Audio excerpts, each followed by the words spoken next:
Bom dia, boa tarde, boa noite, boa madrugada, meu amigo concurseiro, minha amiga concurseira. Meu nome é Flávio Dorado Gabaldo, nas redes sociais eu sou @Flávio Gabaldo.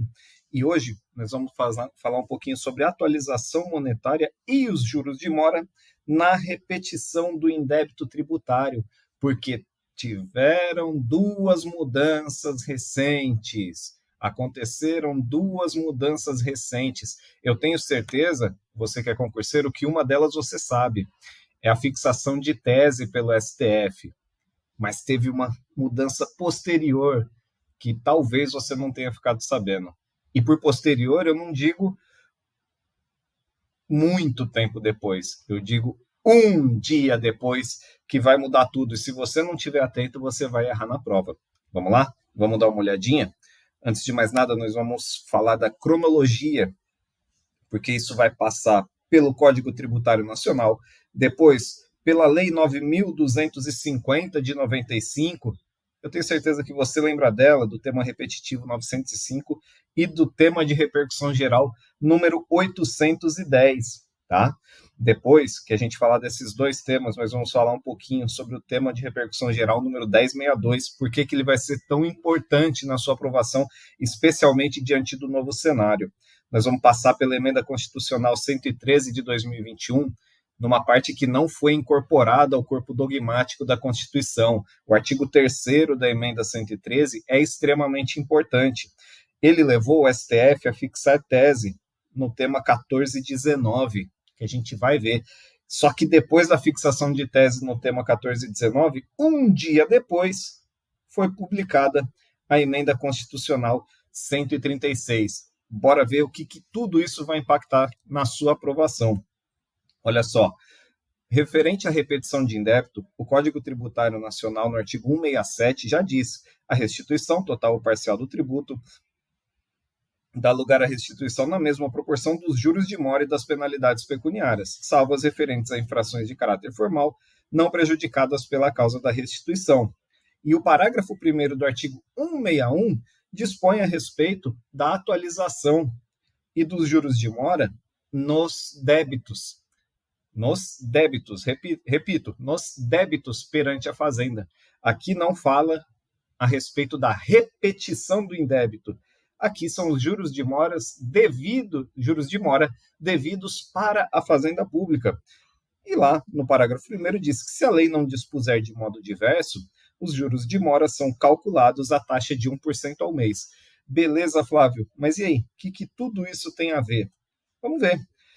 Porque para os tributos federais, olha só, a Lei 9.250 de 95, lá no artigo 39, parágrafo 4º, disse o seguinte: a partir de 1º de janeiro de 96, a compensação ou restituição será acrescida de juros equivalentes à taxa referencial da Selic para títulos federais, acumulada mensalmente, calculados a partir da data do pagamento indevido, ou a maior, até o mês anterior ao da compensação, ou restituição de 1% relativo ao mês em que estiver sendo efetuada. Olha só. Beleza? Só que na Lei 9494, nós temos o seguinte: nas condenações impostas à Fazenda Pública, independentemente da sua natureza, e para fins de atualização monetária, remuneração do capital e compensação da mora, haverá incidência uma única vez até o efetivo pagamento dos índices oficiais da remuneração básica e juros aplicados à caderneta de poupança. Então, olha só, a União estava remunerando o seu crédito, né, a mora, em virtude do não pagamento do seu crédito, pela taxa Selic, e queria que a repetição de indébito fosse aplicada à Lei 9494, Índice Oficial de Caderneta Básica e Juros Aplicáveis. E o que o STF fez no tema 810? Não. O artigo 1º-F da Lei 9494, com a redação dada pela Lei 11.960 de 2009, que foi aquela redação que nós vimos, na parte em que disciplina os juros moratórios aplicáveis às condenações da Fazenda Pública, é inconstitucional, ao incidir sobre débitos oriundos da relação jurídico-tributária, que é o que nos interessa aqui. A tese é maior, mas o que nos interessa aqui é isso. A relação jurídico-tributária não é aplicável o artigo 1º-F da Lei 9494 de 97, tá?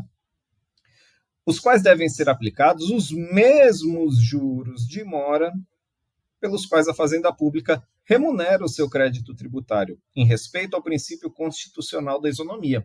Então, beleza. Se a União, que é quem legislou, né, aqui, ela remunera o seu crédito tributário pela taxa Selic, na repetição de indébito, também deve incidir a taxa Selic. Então, isso aqui, para a relação jurídico-tributária, é inconstitucional.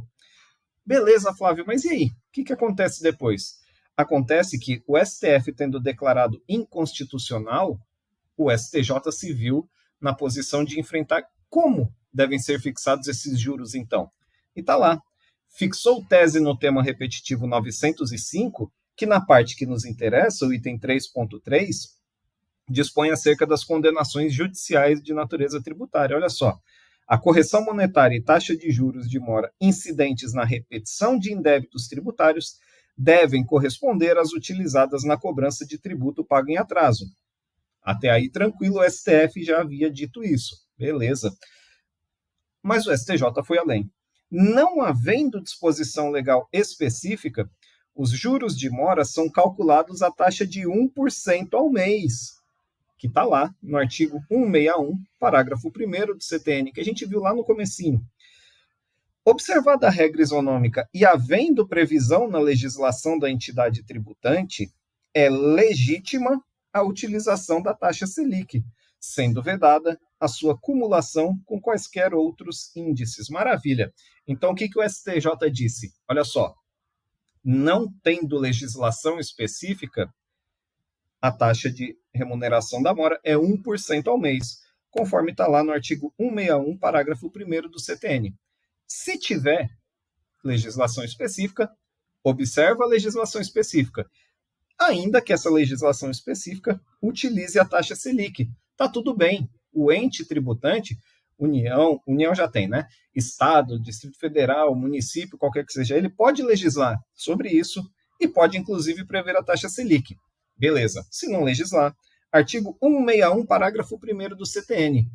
Só que aí, imagine só que eu remunere a mora a 5% ao mês, por exemplo, ao mês, mais correção do IPCAE, por exemplo, né? O índice de preço ao consumidor amplo especial.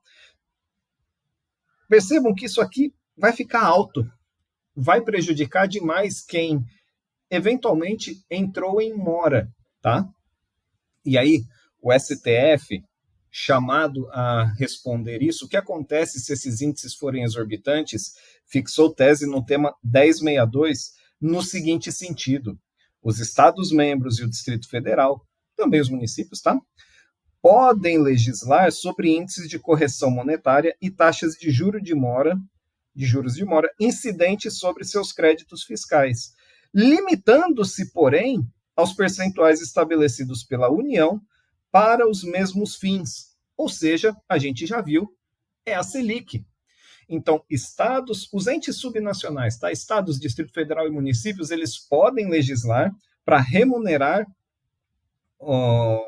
a mora incidente sobre seus créditos fiscais, desde que chegue até os patamares da Selic. Se for superior à Selic, deve haver o decote.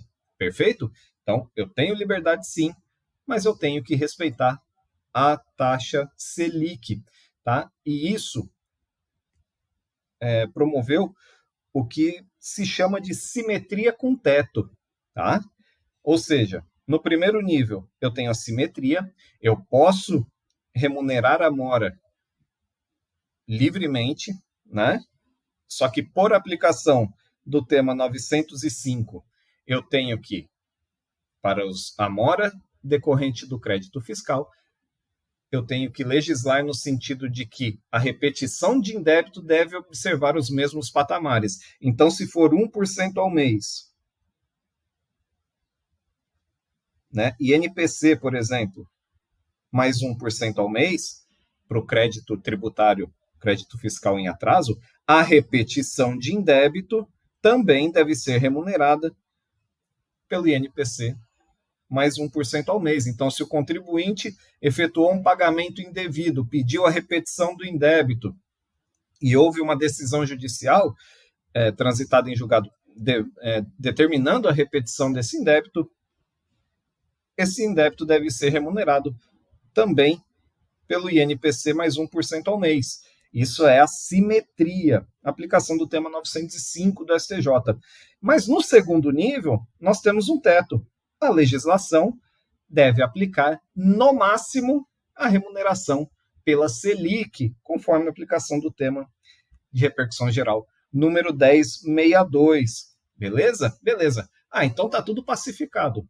Eu tenho a simetria com teto, aplicação conjunta do tema repetitivo 905 com o tema de repercussão geral número 1062, e tá tudo bem. Tá quase, porque em dezembro de 2021 foi publicada a emenda constitucional 113 de 2021, que no artigo 3º, artigo este que não foi incorporado ao corpo fixo da Constituição, ele permanece apenas na emenda constitucional, mas é parâmetro para controle de constitucionalidade, disse lá, nas discussões e nas condenações que envolvam a fazenda pública, independentemente de sua natureza e para fins de atualização monetária, de remuneração do capital e de compensação da mora, inclusive do precatório, haverá incidência uma única vez até o efetivo pagamento da Selic.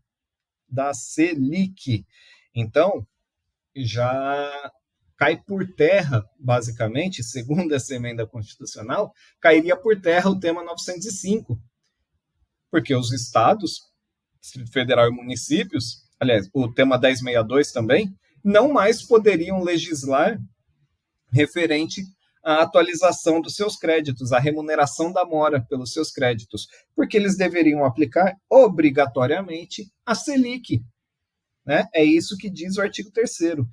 Mas lembra que a Lei 9494, ela dizia que todos os créditos seriam atualizados de uma determinada forma? Está lá no comecinho do nosso vídeo aqui. Então, será que isso aqui também vai se aplicar aos créditos tributários? E a resposta foi positiva. O STF fixou em decisão, né, publicada em 9 de setembro de 2025, que a taxa Selic prevista no artigo 3º da emenda 113 de 2021, que é aquela que a gente viu agora há pouco, é aplicável para a atualização de valores em qualquer discussão ou condenação da Fazenda Pública, inclusive na cobrança judicial de créditos tributários. Então, agora eu tenho um regime uniforme para o país inteiro. É para aplicar a Selic na remuneração da mora, seja crédito tributário, seja crédito não tributário. É isso que disse o tema 1419.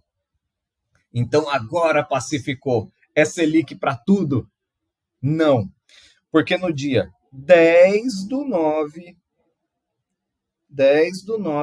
de 2025, um dia depois da fixação da tese, foi publicada a emenda constitucional 136 de 2025. E olha só o que ela diz no artigo, alterando a redação do artigo 3º da emenda constitucional 113, tá?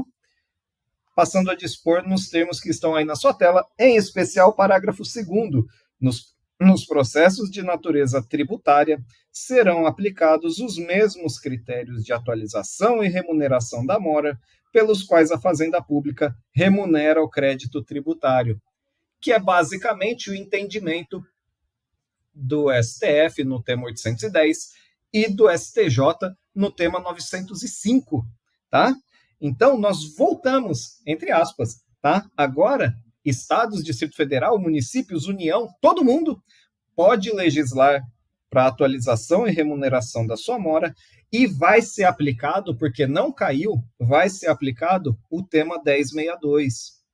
Então, a situação atual que nós temos é novamente os estados, Distrito Federal e municípios podem legislar sobre atualização e remuneração da mora, desde que limitados aos índices fixados pela União, que atualmente ainda é a Selic. Perfeito? Então, nós voltamos para esse patamar aqui. Só que agora nós teremos artigo 3º, né? A simetria com teto agora vai ser composta pelo artigo 3º, parágrafo 2º da Emenda Constitucional 113 de 2021, com a redação que lhe deu a Emenda Constitucional 136 de 2025, desde que seja limitado aos índices praticados pela União, que atualmente é a Selic. Beleza? E se você gostou, meu muito obrigado por me deixar entrar na sua casa e conversar com você sobre direito tributário. Se você ficou até o final, like no vídeo, se inscreva no canal, ativa o sininho e na descrição do vídeo, aqui na legenda, eu deixei um e-book para você, né? Preço simbólico aí, já falo, o preço de lançamento dele é R$ 9,90, para você aprofundar os seus estudos. Aqui eu trouxe a explicação. No e-book tem um aprofundamento bastante legal, inclusive com fluxogramas também, com tabelas para você comparar, fica bem fácil e é um valor razoavelmente acessível, né? R$ 10,00, R$ 9,90, né? Para você aprofundar os seus estudos. Se você estuda para a procuradoria, com certeza vai cair. Se você estuda para magistratura, isso pode vir, inclusive, numa prova de sentença, né? Especialmente aí magistratura federal, que pode cair uma sentença tributária.